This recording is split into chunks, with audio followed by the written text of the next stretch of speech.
Morning, Indira Shah here.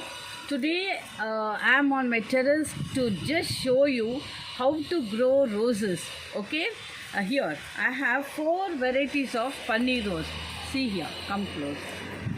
This is the dark magenta or red. This is almost magenta, dark magenta paneer rose, and here this is the dark pink paneer rose, and here this is the red variety of paneer rose, and this is the pink variety of paneer rose, the baby pink. So I have 4 varieties of paneer rose. Actually I bought one plant each, and then I have propagated them through cuttings. So let me just tell you how to propagate and when to propagate. Okay, see, November is the season to cut the rose plants.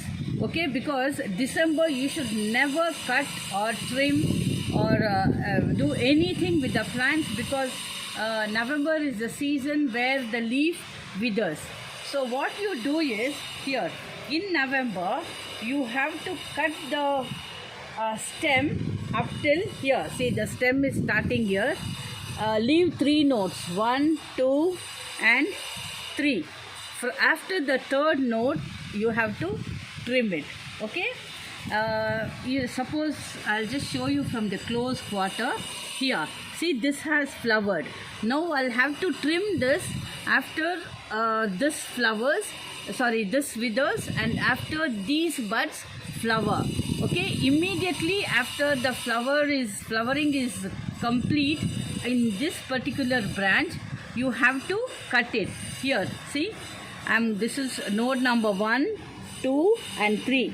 So 3 nodes I'll be leaving, and then I'll be cutting it. I will not be cutting it now, I'm just showing you. Just cut it, okay? Just cut it here, and then remove the leaves like this. See, I'll show you how to, I'll show you here how to remove the leaves. Here, come close.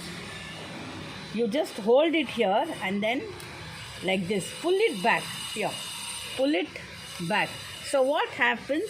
From here a new shoot comes, okay, and again from here new shoot comes.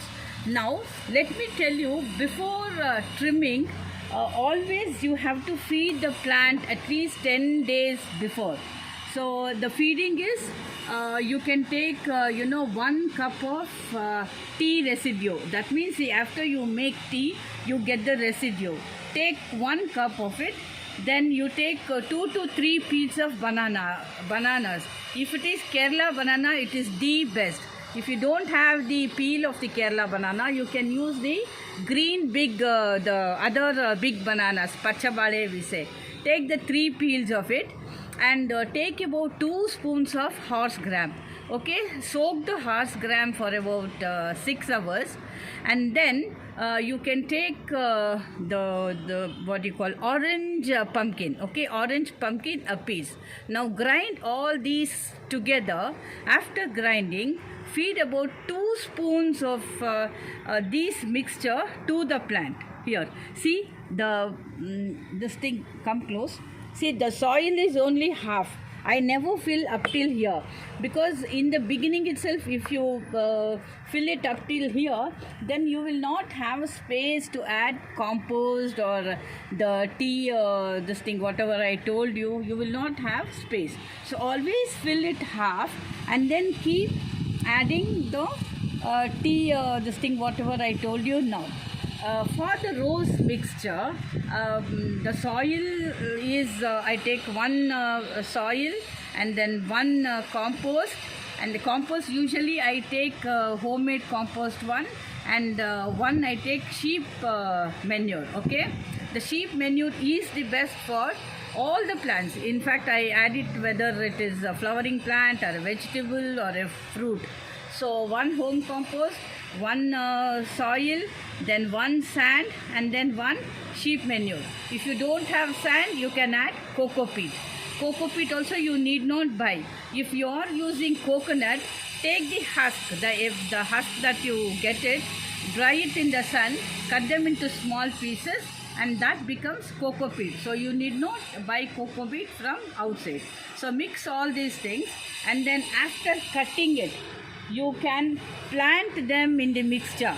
Okay, you can once you sow it, certainly within 15 or 20 days you will get you can see the sprout. See, you have to check for the buds here.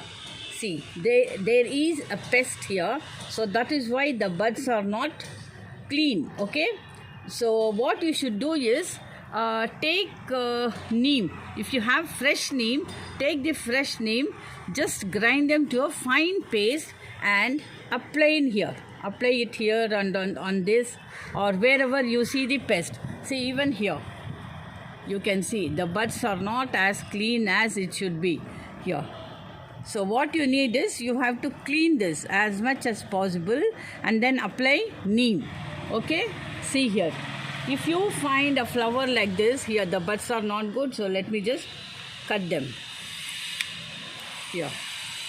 Okay, so this is the, here also the buds are not clean, so I have to cut them.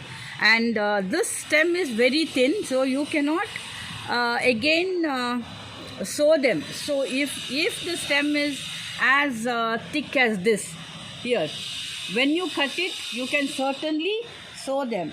Before sowing, take a piece of aloe vera. Okay, now just insert them like this, then cut this part here,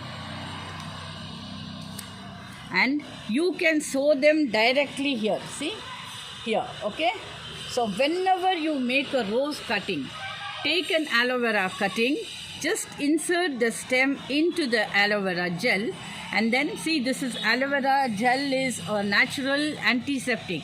Okay, even if there are any worms or pests, this will protect.